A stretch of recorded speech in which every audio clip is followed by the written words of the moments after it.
प्रिय विद्यार्थियों, आज हम पढ़ने जा रहे हैं समास।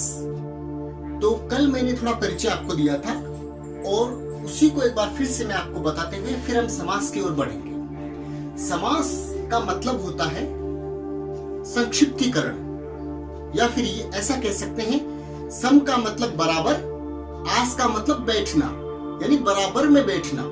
जब कोई दो शब्द बराबर में बैठ जाएं और उनका अर्थ निकले तो वहां पर समास बन जाता है। दूसरी बात, समास बनाने की आवश्यकता ही क्यों पड़ती है?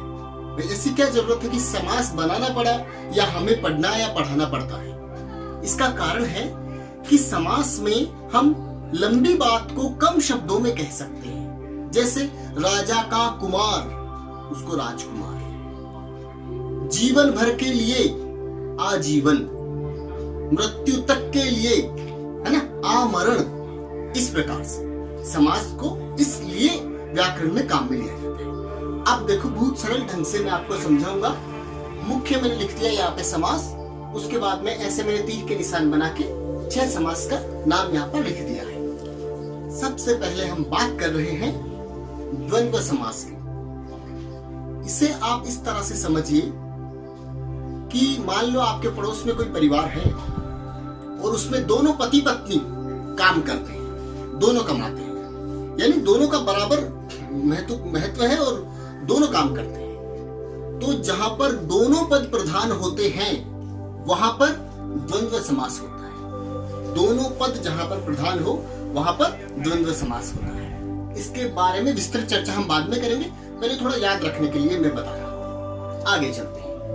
अव्ययी भाव समास, इसमें पदों के आधार पर कैसे मानेंगे कि कौन सा पद प्रधान है? तो देखो, मैं आपको बताता हूं। ऐसा मान लो आपके पड़ोस में एक और परिवार है, वहां पर पति काम करता है, महिला घर पे रहती है। तो हम काम करने वाले को एक बार प्रधान मान रहे हैं। वैसे तो दोनों बराबर ही होते हैं, पति पत्नी, लेकिन यहाँ पर हम समझाने के लिए ऐसा बोल रहे हैं। इस परिवार में क्या है, पति काम करता है और पत्नी घर पे रहती है। तो पहला पद प्रधान किसमें होता है? अव्ययी भाव में। इसमें दोनों पद प्रधान थे, दोनों काम कर रहे थे, इसमें पति काम कर रहा है, यानी पहला पद प्रधान। आगे चलते हैं। तत्पुरुष समास। अब देखो, एक तो वैसे इसमें पुरुष बाद में लिखा हुआ है, तत् पहले है ना, तो ऐसे समझ लो ये ऐसा परिवार है जिसमें पत्नी काम करती है और पति घर पे रहता है, यानी इसमें उत्तर पद प्रधान। उत्तर पद यानी पुरुष जो है वो पीछे है। तो मैंने आपको बताया, देखो इसमें पति पत्नी दोनों काम करते हैं, दोनों पद प्रधान है। इसमें सिर्फ मान लो पति काम करता है, पहला पद प्रधान, और इसमें क्या है, दूसरा पद प्रधान। इसमें पुरुष जो है वो पीछे है। तो ऐसे इसमें हमने माना था पुरुष को पहले, इसमें बाद में। तो इसमें पहला पद प्रधान और इसमें उत्तर पद प्रधान। यहां तक देखो समझना, दोनों पद प्रधान द्वंद्व में, पहला पद प्रधान अव्ययी भाव में, दूसरा पद प्रधान तत्पुरुष पे। इसके बाद में बहुब्रीहि समास। इसको कैसे याद रखेंगे, बहुब्रीहि समास क्या है? तो आप ये समझ लीजिए, देखो बहू होती है ना, कोई भी घर में बहू, वो हम कभी भी हमारे घर की ही बहू नहीं बनती। बहू हम हमेशा कहीं और से, दूसरे परिवार से लेके आते हैं, यानी दूसरे परिवार से। तो देखो ध्यान रखना, बहुब्रीहि समास वो होता है जिसमें जो लिखा हुआ है वो अर्थ नहीं रहता, उसका अन्य दूसरा अर्थ निकल करके आता है, तो वहां पर बहुब्रीहि समास होता है। हल्के रूप में मैंने आपको बताया। कर्मधारय। अब कर्मधारय कैसे समझेंगे हम? देखो, व्यक्ति कर्म करता है, या तो अच्छे या बुरे, यानी वैसी ही उसकी विशेषता होगी। तो जहां पर किसी की विशेषता बताई जाए, बाद में मैं विस्तार से बताऊंगा आपको, जहां पर विशेषता बताई जाए वहां पर कर्मधारय, यानी कर्म या तो अच्छे होंगे या बुरे, यानी या तो गुण बताया जाएगा किसी का या अवगुण बताया जाएगा, वहां पर होगा कर्मधारय समास। और उसके बाद में द्विगु। द्विगु को याद रखने का तरीका है बेटा, जैसे द्वि एक संख्या होती है, द्वि। तो जिस समास में संख्यावाची पद होता है, यानी संख्या बताई जाती है किसी की, वहां पर द्विगु समास होता है। अब हम थोड़ा उदाहरण लेकर के चर्चा करेंगे। देखो, द्वंद्व, वापस से चलते हैं। द्वंद्व का मतलब होता है जोड़ा। तो बेटा जहां पर भी जोड़ा है ना, और बीच में योजक चिन्ह, ये योजक चिन्ह होता है, ये देखो ये वाला। जहां पर भी जोड़ा है माता पिता, गुरु शिष्य, आना जाना, खाना पीना, उठना बैठना, वहां पर द्वंद्व समास होता है। इसके बाद में अव्ययीभाव समास। बेटा बहुत ध्यान से सुनना। मान लो मेरे पास 100 रुपए का नोट है, मैंने उसको खर्च कर दिया 10 रुपए, तो उसका रूप बदल गया, 90 हो गए ना, रूप बदल गया नोट का। लेकिन अव्यय अगर मैंने खर्च नहीं किया, व्यय का मतलब खर्च, अव्यय मान लो खर्च नहीं किया, तो वो वैसा का वैसा ही रहेगा। यानी अव्ययीभाव समास वो होता है जिसका प्रथम पद कभी नहीं बदलता है, अव्यय होता है। जैसे प्रतिशत, ये अव्ययीभाव का उदाहरण है। अब समझना, प्रतिशत चाहे स्त्रीलिंग के साथ प्रयोग करो, चाहे पुल्लिंग के साथ प्रयोग करो, चाहे एक वचन के साथ प्रयोग करो, चाहे बहुवचन के साथ प्रयोग करो, चाहे एक वचन के साथ। रेखा के 80% आए, एक वचन भी है, स्त्रीलिंग भी है, पुल्लिंग। संकेत के 80% आए, प्रतिशत ही बोल रहे हैं। हमारे 80% आए, हमारे 80% आएंगे, उसके 80% आए थे, चाहे स्त्रीलिंग हो, चाहे पुल्लिंग हो, चाहे एक वचन हो, चाहे बहुवचन हो, चाहे कोई भी काल हो, प्रतिशत का प्रतिशत ही रहेगा।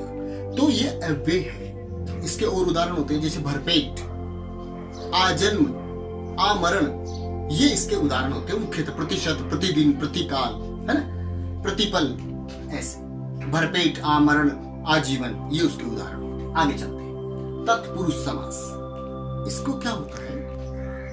तत्पुरुष समास का जब विग्रह करते हैं, विग्रह करने का मतलब होता है खोलना, तो उसमें से कारक चिन्ह निकल करके आते हैं। जैसे आपको पता है कारक चिन्ह जानते हो आप, है ना, का, के, की, में, पर, से, के लिए आदि हम पढ़ते हैं ना, कर्ता ने कर्म को करण से, वो वाले शब्द निकल करके आते हैं। राजकुमार, राजा का कुमार का छुपा हुआ था। राजपुत्री, राजा की पुत्री।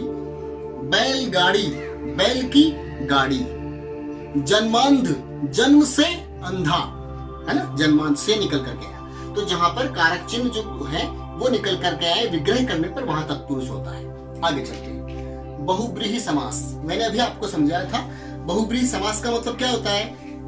अन्य अर्थ निकले। मैंने बताया था ना ट्रिक आपको, बहु हम अपने घर के लिए अन्य घर के लाते हैं, तो अन्य अर्थ निकलेगा। देखो, वीणा पाणी, वीणा का मतलब वीणा, पाणी मतलब हाथ, हाथों में है जिसके वीणा, वो है अन्य अर्थ निकलेगा सरस्वती। कोई भी लड़की वीणा हाथ में ले सकती है, लेकिन वो सरस्वती नहीं हो सकती, है ना, अन्य अर्थ निकलेगा। वीणा पाणी यानी सरस्वती।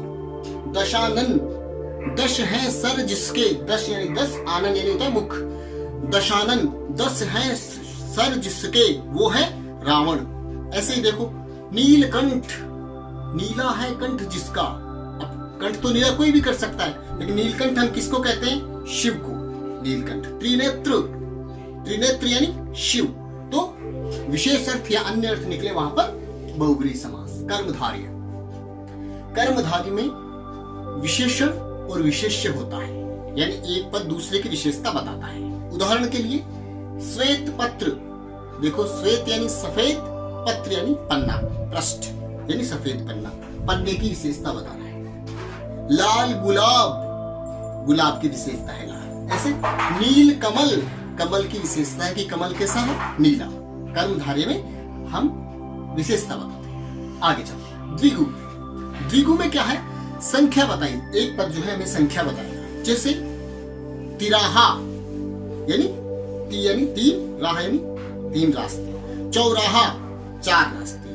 त्रिभुज 3 भुजाएं। चतुर्भुज 4 भुजाएं। इस प्रकार से ये संख्या बताता है। तो उम्मीद करता हूं कि आपको समझ में आया होगा। मैंने अपनी तरफ से कोशिश की है, और फिर भी कोई दिक्कत हो आप मुझसे संपर्क कर सकते हैं। धन्यवाद।